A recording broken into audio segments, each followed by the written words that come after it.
Welcome to the channel. I'm Charlie from Sanu Motors.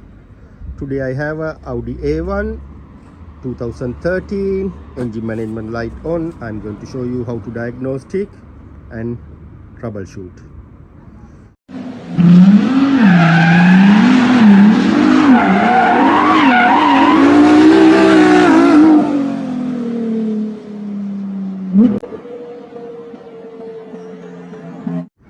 If you still not subscribe my channel, please do it now and press bell icon, then you can get our new videos. If you have any comments, questions, suggestion, please mention below. I'll come back to you as soon as possible.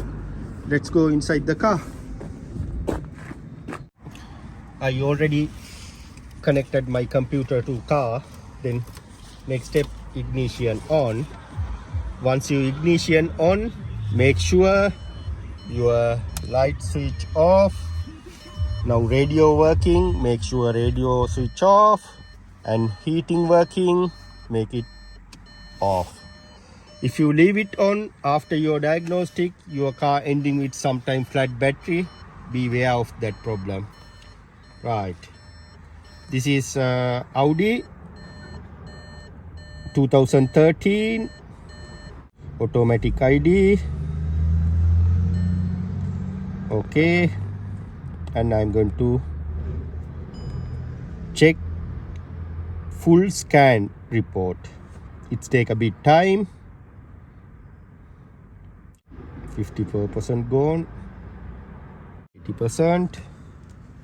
Sorry, it's take a bit time. Yes, 100% completed. Right, we'll see what's the computer saying.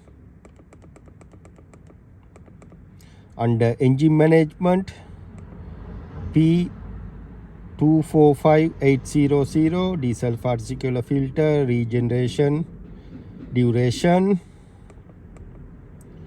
diagnostic data, interface, engine management active.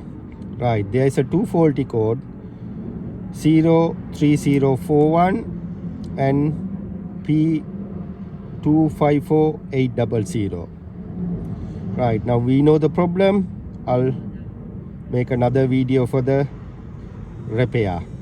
If you have a like this code, follow my next video. You can get good idea. Thank you.